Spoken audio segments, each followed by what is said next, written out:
우리는 프로필과 게시글에 사진을 포스팅하는 이미지 기반 SNS 시대에 살고 있습니다. 인스타그램과 페이스북을 사용하지 않는 사람을 찾기 힘들 정도로 이미지 기반 SNS는 우리 일상 깊숙이 들어와 있습니다. 대표적인 이미지 기반 SNS인 인스타그램의 해시태그를 살펴보면 셀피가 7천만, 얼스타그램이 4,700만, 몬스타그램은 494만 건이 검색됩니다. 해시태그 건수를 통해 많은 사람들이 SNS에서 자신의 외모를 드러낸다는 것을 알 수 있습니다. 많은 SNS 사용자들은 자신의 사진을 선별하고 수정하면서 가장 잘 나온 사진을 게시하고자 노력합니다. 이상적으로 보이도록 다듬어진 외모, 이미지를 공유하는 이미지 기반 SNS 활동은 자연스럽게 매력적인 외모에 대한 가치를 전달하고 이를 내면화하도록 만들고 있습니다.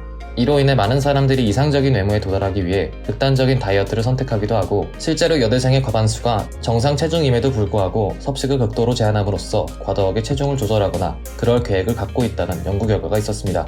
섭식을 극도로 제한하는 것은 절식 행동, 폭식 행동, 섭식 통제와 같은 이상섭식 행동으로 볼 수 있으며, 이상섭식 행동은 신체 및 심리적 건강을 위협하는 다양한 부작용을 야기합니다. 정수인과 양수진은 2020년 섭식 장애 환자 중 가장 높은 비율을 차지하는 20대 여성들을 대상으로 이미지 기반 SNS의 과도한 사용과 이상섭식 행동의 관계에서 객체화된 신체 의식과 외모 거부 민감성에 초점을 두어 연구를 진행했습니다. 신체 감시성, 신체 수치심, 통제 신념의 하위 요인으로 구성된 객체화된 신체 의식은 여성들의 자신의 신체를 주체가 아닌 객체로 인식하며 과도하게 이상적인 신체 표준을 내면화하여 이에 도달할 수 있다는 신념을 갖게 되는 현상을 뜻합니다. 외모 거부 민감성이란 자신의 외모로 인하여 중요한 타인으로부터 거절을 경험할지도 모른다는 걱정과 예상으로 정의되는 인지 정서적 처리 성향을 의미합니다.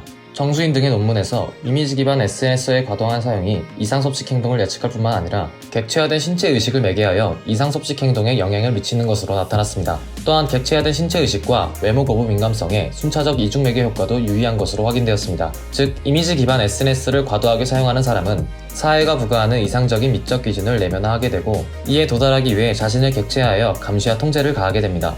미적 기준에 부합하지 않을 때에는 신체 수치심을 경험할 가능성이 높아집니다. 더 나아가 객체화된 신체 의식을 가지게 되면 자신의 외모로 인해 중요한 타인으로부터 거절을 당할 수 있다는 불안감을 야기하고, 이를 해소하기 위해 섭식 문제를 일으킬 수 있습니다. 건강을 해치면서까지 과도하게 이상적인 미적 기준에 자신을 맞추기보다는 각자의 개성을 존중하는 SNS 문화를 만들 수 있도록 우리 모두 노력하는 게 어떨까요?